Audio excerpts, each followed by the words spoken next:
Լավ, միանգամից սկսենք այդ impeachment-ից ՀԿ-ի։ Այդ մասին ինչ եք մտածում, որ ուզում են impeachment նորից սկսել գործընթացը։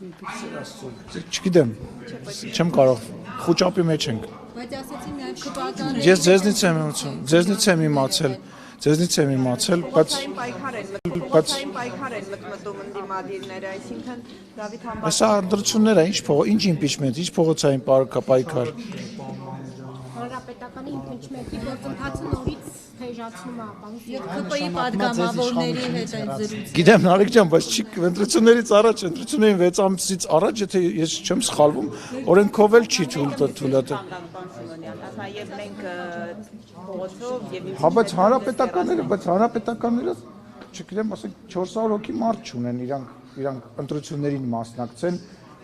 իրանք ինչ impeachment անեն։ Այսինքն կասկածում եք, որ չի ստացվի ժողովրդին փողոց դուրս հանել, պարոն Սիմոնյան։ Դե impeachment-ի զուգահեռ գործընթաց են համարում փողոցային պայքարը, դրա համար եմ հարցնում։ Իրենք դուք կասկածներ ունեք, որ մարդիկ դուրս կգան փողոց եւ ձեզ Այս էլ չգիտեմ իմաստը որն է, ես չգիտեմ հիմա ասենք, ես անընդհատ զարմանում եմ, թե այդ մարդիկ ոնց են տասնամյակ շարունակ երկիր ղեկավարել, այս խելքով որ ունեն,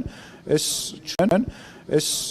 անկեղծ զարմանում եմ, այո, թող սկսեն։ Բայց այդ բանի ճանաչը ԿՊ-ի падգամավորների հետ եւս կան քննարկում։ Ասում եմ, ռեժիմը խոճապի մեջ է։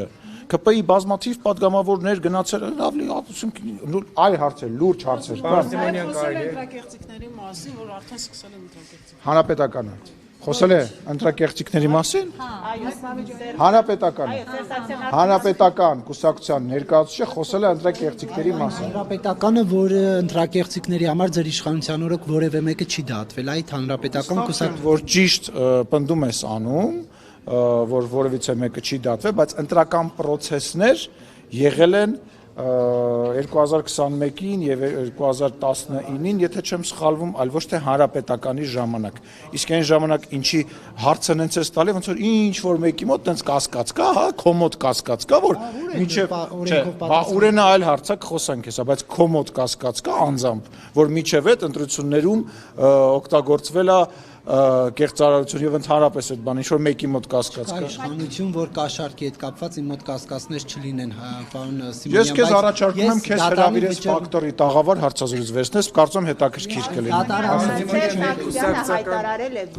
Սերժ Սարգսյանը հայտարարել է, որ Մեղրիի հարցով խիստ տագնապներ ունի։ Ձեր թոշակ բարձրացնելը ժուլիկություն է։ Ընտրություններն արդեն վաղուց է կեղծվել, եւ այս ամենով հանդերձ բնականաբար դուք չպետք է լինեք այլևս իշխանության։ Ես առաջարկում եմ Սերժ Սարգսյանը հաճախ հարցազրույց տա եւ մասնակցի ընտրություններին, եթե կարող է։